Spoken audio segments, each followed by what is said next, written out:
नमस्कार दोस्तों। स्वागत करते हैं आपका आपके अपने इस यूट्यूब चैनल में। दोस्तों, इस वीडियो में हम घटना चक्र के प्राचीन इतिहास से संबंधित प्राचीन भारत में स्थापत्य कला यानी कि आर्किटेक्चर, उस समय में किस प्रकार की मंदिरें बनाई जाती थी और क्या आर्किटेक्चर रहता था, उसके बारे में कुछ इंपॉर्टेंट एमसीक्यूज को करेंगे। तो चलिए वीडियो को शुरू करते हैं। पहला प्रश्न है, खजुराहो मंदिर स्थापत्य के निर्माण में सहयोगी थे। कौन सहयोगी थे? इसका सही आंसर है चंदेल।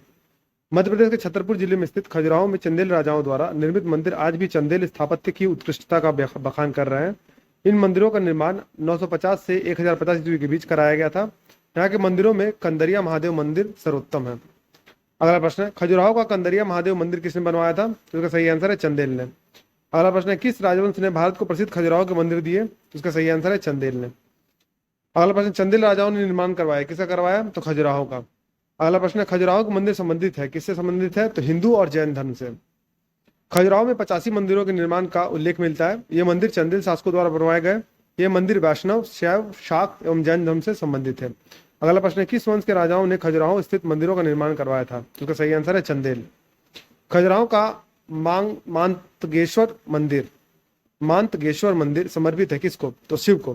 खजुराहो का मांतगेश्वर मंदिर भगवान शिव को समर्पित है। यह मंदिर संभवतः राजा धंग के काल में निर्मित हुआ। इन मंदिरों की निर्माण शैली नागर है। अगला प्रश्न, निम्न में से कौन सा मंदिर खजुराहो में नहीं है? तो उसका सही आंसर है दशावतार। दशावतार मंदिर देवगढ़ ललितपुर में स्थित है तथा यह मंदिर गुप्तकालीन है। शेष सभी मंदिर खजुराहो में स्थित है और चंदेल राजाओं के द्वारा बनवाए गए थे। अगला प्रश्न है, मुरैना के समीप स्थित 64 योगिनी मंदिर के संदर्भ में निम्नलिखित कथनों पर विचार कीजिए। तो यह कच्छप घात राजवंश के शासनकाल में निर्मित एक वृत्ताकार मंदिर है। यह भारत में निर्मित एक एकमात्र वृत्ताकार मंदिर है। इसका उद्देश्य इस क्षेत्र में वैष्णव पूजा पद्धति को प्रोत्साहन देना था। इसके डिजाइन से यह लोकप्रिय धारणा बनी कि यह भारतीय संसद भवन के लिए प्रेरणा स्रोत रहा है। तो इसमें से कौन सा कथन सही है? तो केवल पहला और चौथा कथन सही है, यानी कि यह कच्छप घात राजवंश के शासनकाल में निर्मित एक वृत्ताकार मंदिर है और इसके डिजाइन से यह लोकप्रिय धारणा बनी कि यह भारतीय संसद भवन के लिए प्रेरणा स्रोत रहा था। तो सी ऑप्शन सही है। अब हम लोग देखते हैं मंदिर के बारे में दोस्तों। 64 योगिनी मंदिर मध्य प्रदेश के मुरैना जिला के पड़वाली के पास मितावली गांव में स्थित है। इस मंदिर का निर्माण कच्छप घात राजवंश के शासक देवपाल द्वारा किया गया था। अतः कथन एक सत्य है। यह एक वृत्ताकार मंदिर है। ध्यातव्य है कि भारत में वृत्ताकार मंदिरों की संख्या बहुत ही कम है। यह भारत के वृत्ताकार मंदिरों में से एक है। इस प्रकार कथन दो असत्य है। यह वृत्ताकार मंदिर लगभग 100 फीट ऊंची एक पहाड़ी पर निर्मित है। इस मंदिर को एकटसो महादेव मंदिर भी कहा जाता है, जिसका उद्देश्य इस क्षेत्र में शैव पूजा पद्धति को प्रोत्साहन देना था। अतः कथन 3 असत्य है। यह मंदिर 64 योगिनियों को समर्पित है। इस मंदिर के आंतरिक भाग में 64 छोटे कक्ष बने हैं। इस मंदिर का निर्माण इसके प्रत्येक कक्षा में शिवलिंग की उपस्थिति के कारण किया गया है। कुछ विद्वानों का निष्कर्ष यह है कि इस मंदिर के डिजाइन से यह लोकप्रिय धारणा बनी कि यह भारतीय संसद भवन के लिए एक प्रेरणा स्रोत रहा था। अतः कथन 4 सत्य है। अगला प्रश्न है, सूची 1 को सूची 2 के साथ मिलान करना है दोस्तों। सूची 1 में जो आर्किटेक्चर उसके नाम दिए गए, सूची 2 में वो कहाँ पर स्थित है उसके नाम दिए गए। तो जो स्तूप है दोस्तों, तो हम जानते हैं सांची का स्तूप बहुत ही फेमस है। फिर चित्रकारी कनिष्क की सिरविहीन मूर्ति हम जानते हैं मथुरा में पाई गई है। तो इस हिसाब से हम लोग मैच कर सकते हैं दोस्तों। तो डायरेक्ट मिलान को देखते हैं। तो स्तूप जो है सांची का है, चित्रकारी बाग, कनिष्क की सिरविहीन मूर्ति जो है वो मथुरा में पाई गई है और दशावतार मंदिर देवगढ़ में है। तो इस हिसाब से बी ऑप्शन सही हो जाएगा। निम्नलिखित में से कौन सा विश्व धरोहर स्थल यानी वर्ल्ड हेरिटेज साइट नहीं है? उसका सही आंसर है मांडू का महल, जबकि खजुराहो का मंदिर, भीमबेटका की गुफाएं और सांची के स्तूप है। तो यूनेस्को की विश्व धरोहर स्थल सूची में शामिल मध्य प्रदेश के ऐतिहासिक स्थलों में खजुराहो का मंदिर, भीमबेटका की गुफाएं और सांची का स्तूप शामिल है। मांडू का महल इस सूची में सम्मिलित नहीं किया गया। अगला प्रश्न है, मंदिर स्थापत्य के बारे में निम्नलिखित में से कौन सा कथन सत्य है? स्वतंत्र आधार या चूना पत्थर के मंदिरों का उद्भव गुप्त काल में माना जाता है। लाड़ंखा जो कि प्रारंभिक मंदिर है, बादामी के चालुक्यों से संबंध है। खजुराहो के मंदिर में मंदिर के समस्त खंड आंतरिक और बाह्य रूप से जुड़े हुए थे। कांची का कैलाशनाथ मंदिर द्रविड़ शैली का सबसे प्रारंभिक स्वतंत्र आधार का मंदिर है। तो इसमें कौन सा स्टेटमेंट सही है? पहला, दूसरा और तीसरा सही है। आइए इसका व्याख्या देखते हैं। स्वतंत्र आधार के मंदिरों का उद्भव गुप्त काल में माना जाता है। लाड़ंखा जो कि एक प्रारंभिक मंदिर है, बादामी के चालुक्यों से संबंधित है। खजुराहो के मंदिरों में समस्त खंड आंतरिक एवं बाह्य रूप से जुड़े हैं। कांची का कैलाशनाथ मंदिर पल्लव कालीन स्थापत्य है। यह मंदिर राज सिंह शैली के चरमोत्कर्ष को व्यक्त करता है। इसमें द्रविड़ शैली के समस्त लक्षण विद्यमान है, परंतु यह द्रविड़ शैली का सबसे प्रारंभिक स्वतंत्र आधार का मंदिर नहीं है। इसका निर्माण नरसिंह वर्मन द्वितीय राज सिंह के समय प्रारंभ हुआ था तथा इसके उत्तराधिकारी महेंद्र वर्मन द्वितीय के समय इसकी रचना पूर्ण हुई थी। अगला प्रश्न, निम्नलिखित में से किसका शिखर द्रविड़ शैली में बना हुआ है? तो इसका सही आंसर है ग्वालियर का तेली मंदिर। ग्वालियर के तेली मंदिर का शिखर द्रविड़ शैली में बना है, जबकि नकाशिया एवं मूर्ति उत्तर भारतीय शैली में बनी है। इसकी वास्तुशैली में हिंदू एवं बौद्ध वास्तुकला का मिश्रण है। अगला प्रश्न, निम्नलिखित में से किस केंद्र में 100 से अधिक बौद्ध गुफाएं हैं? तो इसका सही आंसर है कन्हेरी। महाराष्ट्र में मुंबई शहर के पश्चिमी क्षेत्र में बसे बोरीवली के उत्तर में संजय गांधी राष्ट्रीय उद्यान के जंगलों के भीतर कन्हेरी की गुफाएं स्थित है। यहाँ कुल 109 गुफाएं उपलब्ध है, जिनका निर्माण पहली शताब्दी ईस्वी पूर्व में किया गया था। इन गुफाओं में अधिकांशतः बौद्ध मठ है, जो बौद्ध भिक्षुओं के निवास, अध्ययन और ध्यान के लिए बने हैं। अगला प्रश्न, आबू का जैन मंदिर किससे बना है? तो इसका सही आंसर है संगमरमर से। आबू के दिलवाड़ा जैन मंदिर संगमरमर के बने हैं, जिनका निर्माण गुजरात के चालुक्य सोलंकी शासक भीमदेव प्रथम के सामंत विमल शाह ने करवाया था। निम्नलिखित नगरों में से किस एक के निकट पालिताना मंदिर अवस्थित है? इसका सही आंसर है भावनगर। पालिताना का पवित्र जैन मंदिर गुजरात के भावनगर जिले की शत्रुंजय पहाड़ियों पर अवस्थित है। यह मंदिर जैन तीर्थंकर आदिनाथ को समर्पित है। एलिफेंटा की गुफाएं मुख्यतः निम्न धर्म के मतावलंबियों के उपयोग के लिए काटकर बनाई गई थी। किसके लिए? तो शैव धर्म के लिए। तो एलिफेंटा के प्रसिद्ध गुफा मंदिरों का निर्माण राष्ट्रकूट शासकों द्वारा कराया गया था। यहाँ से 7 गुफा मंदिर प्राप्त हुए हैं, जिनमें हिंदू धर्म मुख्यतः शिव से संबंधित मूर्तियां हैं। साथ ही यहाँ 2 बौद्ध गुफाएं भी है। इन गुफाओं का निर्माण काल 5वीं से 6ठी सती ईस्वी माना जाता है। यहाँ से प्रसिद्ध त्रिमूर्ति शिव की प्रतिमा प्राप्त हुई थी। एलिफेंटा के प्राचीन स्मारक है, कौन कौन से हैं? तो इसमें बौद्ध है और शैव है। तो इसमें डी ऑप्शन सही है। एलिफेंटा के प्रसिद्ध शैल को काटकर बनाए गए मंदिरों का श्रेय दिया जाता है, किसको दिया जाता है? राष्ट्रकूटों को दिया जाता है। निम्नलिखित में से कौन सी गुफा त्रिमूर्ति के लिए विख्यात है? तो एलिफेंटा की गुफा। प्राचीन भारत में गुप्त काल से संबंधित गुफा चित्रांकन के केवल 2 उदाहरण उपलब्ध हैं। इनमें से एक अजंता की गुफाओं में किया गया चित्रांकन है। गुप्त काल के चित्रांकन का दूसरा अवशिष्ट किस स्थान पर उपलब्ध है? तो इसका आंसर देखते हैं दोस्तों। तो इसका आंसर हो जाएगा बाघ की गुफाएं, बाघ गुफाएं। गुप्त काल में गुफा चित्रांकन का दूसरा उदाहरण बाघ की गुफाएं हैं, जिनकी तिथि गुप्तकालीन है। इन गुफाओं के चित्र लोकन जीवन से संबंधित है तथा अजंता गुफाओं के चित्र बौद्ध धर्म से संबंधित है। जबकि लोमस ऋषि गुफा मौर्यकालीन है, जो कि बराबर की पहाड़ियों में स्थित है, जो बिहार के जहानाबाद जिले में है। नासिक गुफाएं सातवाहन काल की है। पश्चिम भारत में प्राचीनतम शैलकृत गुफाएं कहाँ हैं? तो इसका सही आंसर है नासिक, एलोरा और अजंता। पश्चिम भारत में प्राचीनतम शैलकृत गुफाएं नासिक, एलोरा और अजंता में है। ये तीनों स्थल महाराष्ट्र में स्थित है। एलोरा में कुल 34 शैलकृत गुफाएं हैं। ये हिंदू, जैन एवं बौद्ध तीनों धर्मों से संबंधित है। नासिक की बौद्ध गुफाएं सुविख्यात है, उन्हें पांडव लेनी कहा जाता है। अजंता की गुफाओं का प्राकृतिक दृश्य बहुत ही शांत एवं मनोहरी है। निम्न स्थानों में से बौद्ध गुफा मंदिरों के लिए कौन सा प्रसिद्ध है? इसका सही आंसर है अजंता। बौद्ध गुफा मंदिरों के लिए अजंता प्रसिद्ध है, जबकि एलिफेंटा अपने शैव मंदिरों के लिए, खजुराहो शैव, वैष्णव तथा जैन मंदिरों के लिए और नालंदा बौद्ध शिक्षा केंद्र के लिए प्रसिद्ध है। एलोरा गुफाओं का निर्माण कराया था, किसने करवाया था? तो राष्ट्रकूटों ने करवाया था। राष्ट्रकूट शासक उत्साही निर्माता थे। उन्होंने महाराष्ट्र के औरंगाबाद जिले में स्थित एलोरा गुफाओं का निर्माण करवाया। ये गुफाएं अपने शैलकृत स्थापत्य के लिए विश्व प्रसिद्ध है। वर्ष 1983 में यूनेस्को द्वारा इसे विश्व धरोहर स्मारक घोषित किया गया। भारतीय शिलावस्तु के इतिहास के संदर्भ में निम्नलिखित कथनों पर विचार कीजिए। बादामी की गुफाएं भारत के प्राचीनतम अवशिष्ट शैलकृत गुफाएं हैं। बराबर की शैलकृत गुफाएं सम्राट चंद्रगुप्त मौर्य द्वारा मूलतः आजीविकों के लिए बनाई गई थी। यह स्टेटमेंट सही नहीं है, क्योंकि वो अशोका के द्वारा बनाई गई थी। एलोरा में गुफाएं भिन्न भिन्न धर्मों के लिए बनाई गई थी। ये स्टेटमेंट सही है, तो इसका मतलब केवल तीसरा सही है। तो बादामी गुफा भारत प्राचीनतम अवशिष्ट शैलकृत गुफाएं है, ये सही नहीं है। आइए इसके बारे में देखते हैं। बराबर की शैलकृत गुफाएं सम्राट अशोक ने अपने राज्याभिषेक के 12वें वर्ष आजीविकों को प्रदान की थी। इन गुफाओं में कर्ण चौपड़, विश्व झोपड़ी और सुदामा गुफा प्रमुख है। एलोरा की गुफाएं महाराष्ट्र के औरंगाबाद जिले में स्थित है। इन गुफाओं में गुफा नंबर 1 से 12 तक बौद्धों, 3 से 29 तक हिंदुओं और 30 से 34 तक जैनों से संबंधित है। इस प्रकार से तो आप याद रखिए, 1 से 12 बौद्धों के लिए, 13 से 29 हिंदुओं के लिए और 30 से 34 जैनों के लिए। इस प्रकार ये गुफाएं विभिन्न धर्मों से संबंधित है। बादामी की शैलकृत गुफाएं भारत की प्राचीनतम गुफाएं नहीं है। भारत की प्राचीनतम गुफाएं भीमबेटका की मानी जाती है। इस पर कथन 1 और 2 गलत है तथा कथन 3 सही है। एलोरा के गुहा मंदिर संबंधित है, किससे संबंधित है? तो हिंदू धर्म से, बौद्ध धर्म से और जैन धर्म से, तीनों से। एलोरा में गुफाएं और शैलकृत मंदिर है, किसके? तो हिंदुओं, बौद्धों और जैनों के। हिंदू, बुद्ध एवं जैन शैलकृत गुफाएं एक साथ विद्यमान है। कहाँ पर है? तो एलोरा में है। निम्नलिखित में से कौन सा एक शैलकृत स्थापत्य का उदाहरण है? तो कैलाश मंदिर, एलोरा। एलोरा का कैलाश मंदिर शैलकृत स्थापत्य का आश्चर्य माना जाता है। द्रविड़ शैली के इस विश्व प्रसिद्ध मंदिर का निर्माण राष्ट्रकूट शासक कृष्ण प्रथम ने करवाया था। निम्नलिखित मंदिरों में से किसे शैलकृत स्थापत्य का आश्चर्य माना जाता है? तो इसका सही आंसर है कैलाश मंदिर, एलोरा। किस वंश ने एलोरा के कैलाश मंदिर का निर्माण करवाया था? उसका सही आंसर है राष्ट्रकूट ने। एलोरा के कैलाश मंदिर का निर्माण करवाया था किसने? तो राष्ट्रकूटों ने। तो आप याद रखिएगा, राष्ट्रकूटों ने। एलोरा के प्रसिद्ध कैलाश मंदिर के निर्माण में कौन सा शासक वंश संबंध रहा है? तो राष्ट्रकूट का।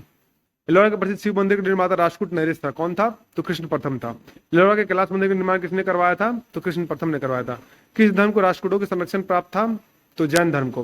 राष्ट्रकूट शासकों के समय वैसे तो ब्राह्मण धर्म का महत्व था, किंतु ब्राह्मण धर्म की तुलना में जैन धर्म का अधिक प्रचार प्रसार था तथा इसे राजकीय संरक्षण भी प्राप्त था। राष्ट्रकूट शासक अमोघ वर्ष के गुरु जैनाचार्य जिनसेन थे, जिसने आदि पुराण की रचना की थी। उस समय शासकों तथा सामंतों के साथ साथ सेनापति पदों पर भी अनेक जैन धर्मानुयायियों की नियुक्ति की जाती थी। अजंता एवं एलोरा की गुफाएं किस नगर में स्थित है? तो औरंगाबाद में। तो अजंता एवं एलोरा की गुफाएं महाराष्ट्र के औरंगाबाद जिले में स्थित है।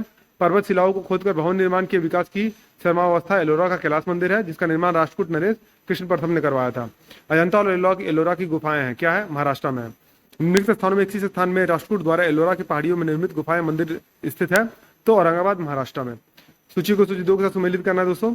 तो इसमें जो गुप्त मंदिर है उनके प्रकार दिए गए और दूसरे सूची में उसके उनके स्थान दिए गए हैं।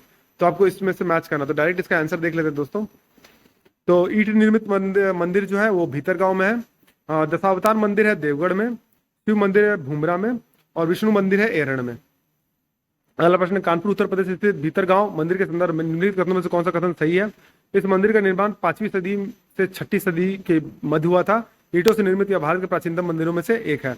तो उसमें से एक और दोनों स्टेटमेंट सही है। उत्तर प्रदेश के कानपुर जिले में स्थित भीतर गांव मंदिर का निर्माण 5वीं सदी से 6ठी सदी ईस्वी के बीच में मध्य हुआ था।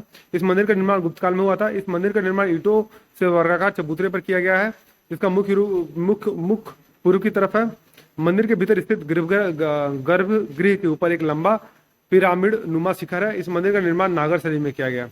अजंता की कला को इनमें से किसने प्रश्रय या सहायता दिया है? तो इसका सही आंसर है वाकाटक ने। अजंता की गुफाएं औरंगाबाद महाराष्ट्र जिले में स्थित है। ये गुफाएं वाकाटकों के अधीन राजसी संरक्षण और जागीरदारों द्वारा निर्मित करवाई गई थी। इन गुफाओं को गुप्त शासकों का भी संरक्षण प्राप्त था। ये गुफाएं अपने भित्ति चित्रों और मूर्तिकारी के लिए बेजोड़ समझी जाती है। अजंता में मुख्यतः बौद्ध धर्म की महायान शाखा से संबंधित चित्र है। अजंता की गुफाएं निम्नलिखित में से किससे संबंधित है? तो जातक कथाओं से संबंधित है। अजंता के चित्र तकनीकी दृष्टि से विश्व में प्रथम स्थान रखते हैं।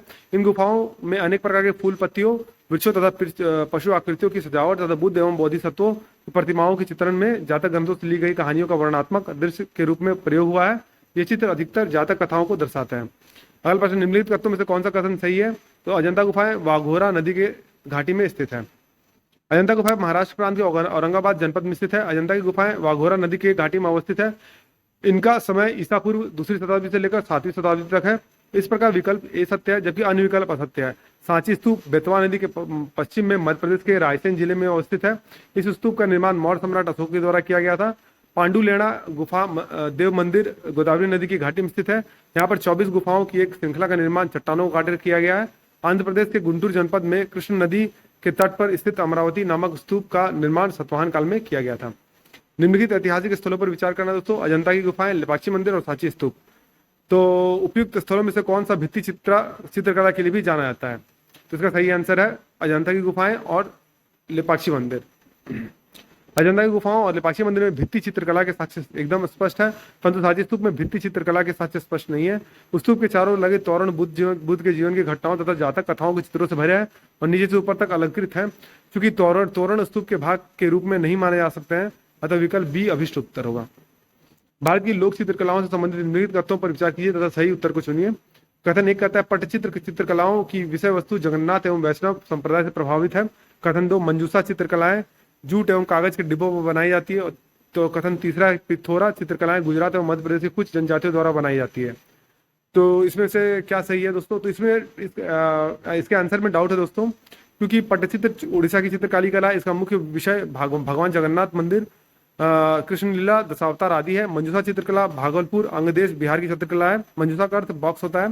यह बांस, जूट और पेपर कागज से समानता 8 स्तंभों से मंदिर आकार में निर्मित बॉक्स पर गुलाबी, हरे और पीले रंगों से चित्रकारी की जाती है। पिथौरा चित्रकला मुख्यतः मध्य प्रदेश और गुजरात की भील और भिलाला जनजातियों द्वारा बनाई जाती है। इस प्रकार उपयुक्त तीनों कथन सत्य है, लेकिन प्रश्नगत विकल्प डी में सभी चारों कथन की बात कही गई, जबकि प्रश्न में केवल 3 कथन दिए गए। अजंता और महाबलीपुरम के रूप में ज्ञात 2 ऐतिहासिक स्थानों में कौन सी बात समान है? तो दोनों एक ही समय काल में निर्मित हुए थे, दोनों एक ही धार्मिक संप्रदाय संबंध है, दोनों में शिलाकृत स्मारक है। तो दोनों एक ही समय काल के नहीं है दोस्तों। जो अजंता की जो गुफाएं हैं उनका जो निर्माण है, हम दूसरी शताब्दी ईसा पूर्व से छठी शताब्दी तक, यानी 200 बीसी से लेकर 600 एडी तक के बीच में मान सकते हैं। तो एक ही साल में निर्मित नहीं हुए थे, क्योंकि ये अजंता का टाइम पीरियड है, जबकि महाबलीपुरम 600 एडी के बाद से उसका निर्माण हुआ था।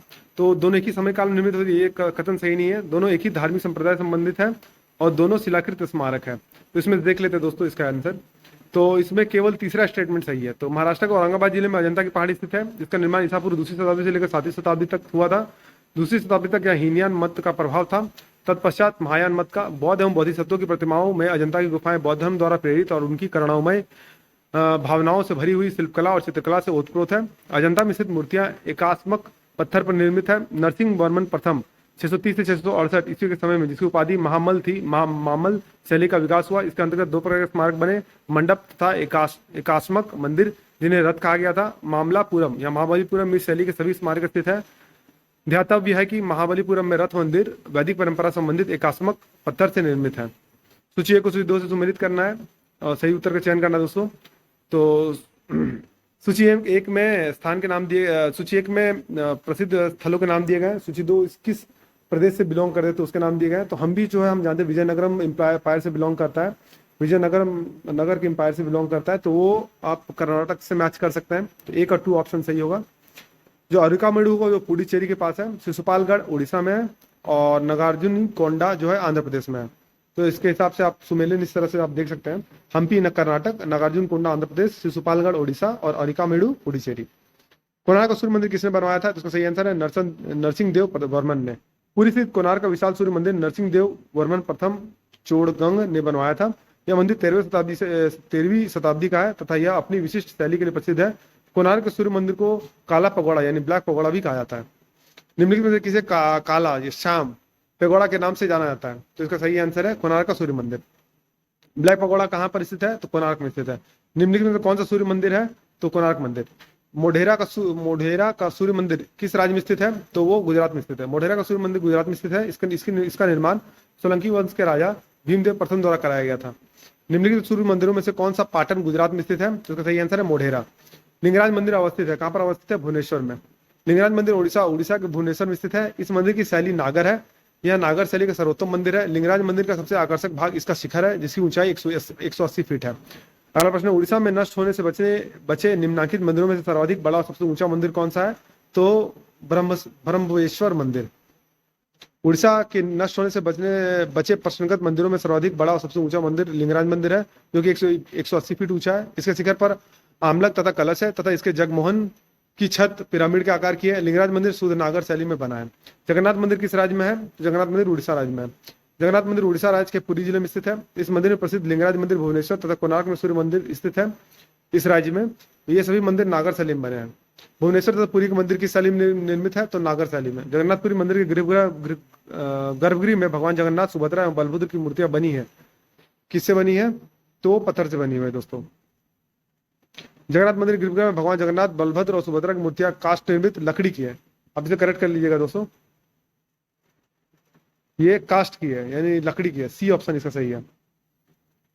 ऐसी मान्यता है कि इन मूर्तियों का निर्माण स्वयं भगवान विष्णु द्वारा बढ़ई के रूप में किया गया था। अंकोरवाट का विष्णु मंदिर कहाँ स्थित है? तो वो स्थित है कंबोडिया में। अंकोरवाट मंदिर का समूह का निर्माण कंपूचिया यानी वर्तमान कंबोडिया के शासक सूर्यवर्मन द्वितीय द्वारा 12वीं शताब्दी के प्रारंभ में अपनी राजधानी यशोधरापुर यानी वर्तमान अंगकोर में कराया गया था। विष्णु को समर्पित द्रविड़ शैली की यह मंदिर विश्व का सबसे बड़ा हिंदू मंदिर समूह है। अंकोरवाट मंदिर समूह किस देश में स्थित है? तो वो कंपूचिया में स्थित है। कौन से बृहत मंदिर के प्रारंभिक अभिकल्पना तथा निर्माण सूर्यवर्मन द्वितीय के राजकाल के दौरान हुए थे? तो इसका सही आंसर है अंकोरवाट। बोरोबुदुर स्तूप कहाँ स्थित है? तो इसका सही आंसर है जावा। बोरोबुदुर का प्रख्यात स्तूप इंडोनेशिया के जावा पर स्थित है। यह यूनेस्को द्वारा मान्यता प्राप्त एक विश्व विरासत स्थल है यानी वर्ल्ड हेरिटेज साइट है। द्रविड़ शैली के मंदिरों में गोपुरम से तात्पर्य है, क्या तात्पर्य? तो तोरण के ऊपर बने अलंकृत तथा बहुमंजिला भवन से।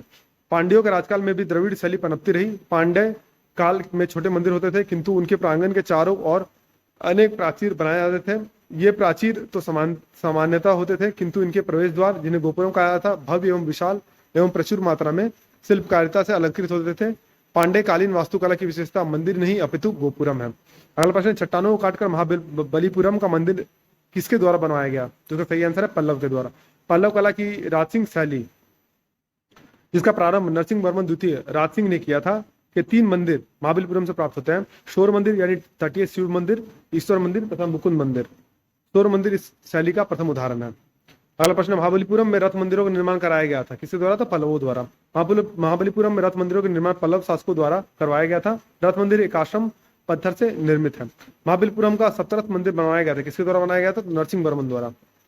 पल्लव शासक नरसिंह वर्मन प्रथम यानी 630 से 668 ईस्वी के बीच में मामल शैली का विकास हुआ। इसके अंतर्गत 2 प्रकार के स्मारक बने, मंडप तथा एकाश्मक मंदिर, जिन्हें रथ कहा गया था। मामल्लपुरम यानी महाबलीपुरम में इस शैली के सभी स्मारक स्थित है। सप्तरथ मंदिर नरसिंह वर्मन प्रथम द्वारा बनवाया गया था। इन रथों में सप्त पकोड़ा भी कहा जाता है। महाबलीपुरम के रथ मंदिरों का निर्माण किसने करवाया था? तो नरसिंह वर्मन प्रथम ने करवाया था। मामल्लपुरम में रथ स्मारकों के निर्माण के लिए निम्नलिखित में से कौन सा उत्तरदायी थे? तो पल्लव। निम्नलिखित में से कौन सा रथ मंदिर सबसे छोटा है? तो द्रौपदी रथ। पल्लवकालीन मामल शैली में बने रथों या एकास्मक मंदिरों में द्रौपदी रथ सबसे छोटा है। इसमें किसी प्रकार का अलंकरण नहीं मिलता है तथा यह सिंह एवं हाथी जैसे पशुओं के आधार पर टिका हुआ है। धर्मराज रथ मंदिर सबसे बड़ा है। निम्न मंदिरों के कालानुक्रम में व्यवस्थित कीजिए और नीचे दिए गए कूटों से सही उत्तर को चुनिए। यानी आपको काला जो सबसे पहले बनाया गया उसके हिसाब से कालानुक्रम व्यवस्थित करना है। तो उसमें ऑप्शन है बृहदेश्वर मंदिर, गंगोकोंड चोलमपुरम मंदिर, महाबलीपुरम का तटीय मंदिर और सप्तपेगोड़ा। तो इसका करेक्ट आंसर डी होगा दोस्तों। तो कालानुक्रम के अनुसार मंदिरों के निर्माण में सप्तपेगोड़ा यानी मामल शैली 640-674 ईस्वी पूर्व यानी सबसे पहले चौथा ऑप्शन है।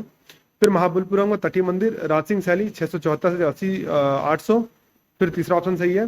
बृहदेश्वर मंदिर राजराज प्रथम के समय में बनवाई गई, इसमें पहला ऑप्शन है। और गंगेकोंड चोलपुरम मंदिर यानी राज प्रथम के समय में हुआ था। सूची को सूची 2 के साथ सुमेलित करना है दोस्तों। तो एलिफेंटा क्या है दोस्तों? तो एक गुफा है। श्रवण बेलगोला क्या है? मूर्ति है जो जैन धर्म से संबंधित है। खजुराहो जो है खजुराहो मंदिर है और सांची जो है वो स्तूप है। तो डी का प्रथम है। तो इसके हिसाब से हम लोग देख लेते हैं। तो एलिफेंटा महाराष्ट्र में स्थित है, 5वीं 6ठी सती ईस्वी की 7 गुफाएं हैं। श्रवण बेलगोला कर्नाटक में स्थित, यहाँ गोमतेश्वर की प्रसिद्ध मूर्ति का निर्माण चामुंडा राय ने करवाया था। तो आप याद रखिएगा, चामुंडा राय ने गोमतेश्वर की मूर्ति का। खजुराहो का मंदिर मध्य प्रदेश में है, यह चंदेल शासकों द्वारा निर्मित है।